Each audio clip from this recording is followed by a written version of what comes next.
Mr. Balete. Pasensya na. Nabigla lang ako. Umupo ka.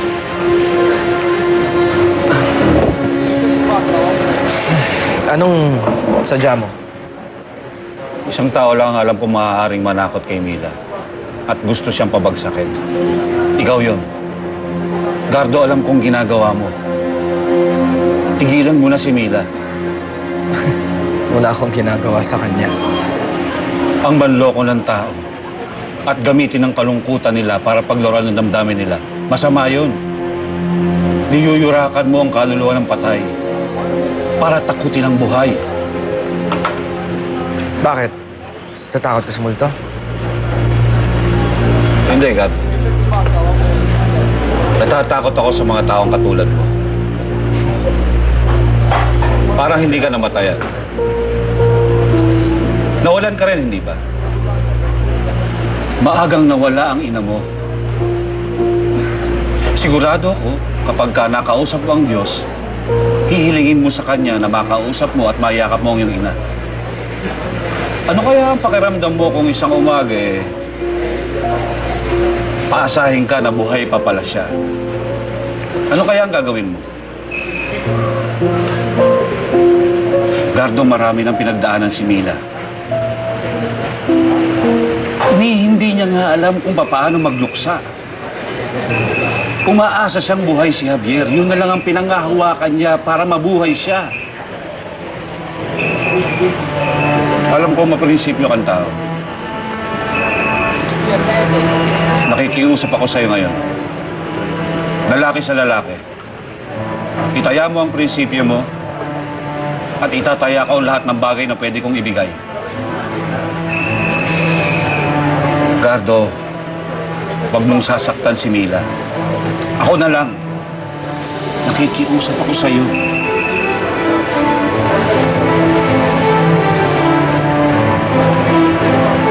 Salamat. Utang ko sa'yo ito. Mahal mo siya.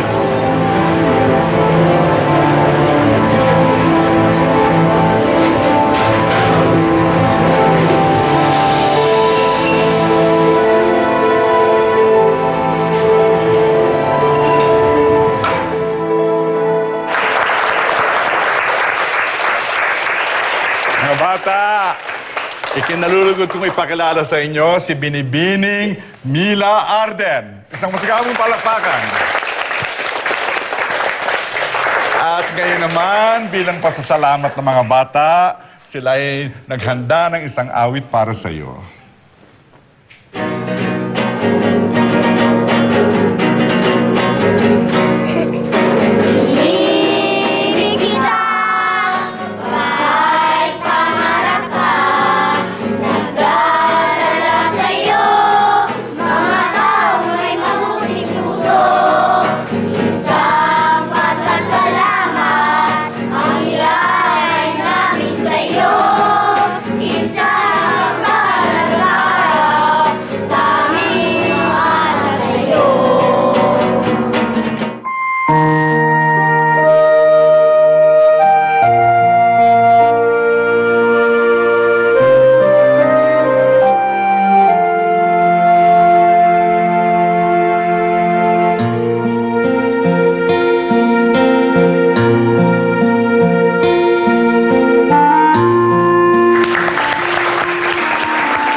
Marahil nagtataka ka kung bakit pula ang belo ng aming Mama Mary dito.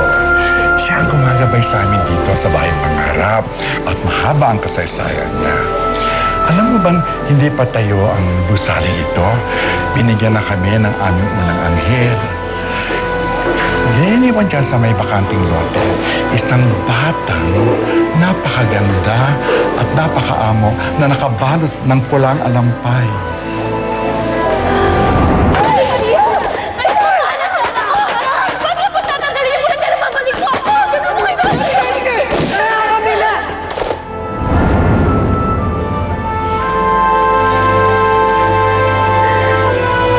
Are you all right? May I get you some water, please? Hindi. Gusto ko malaman. Nasaan ang bata? Buhay ba siya? Nasaan ang anak ko? Nasaan ang anak ko? Tito Victorino. Myla, Oh, Miss Mila. Miss Mila, siya si Myla Braganza, ang iyong anak.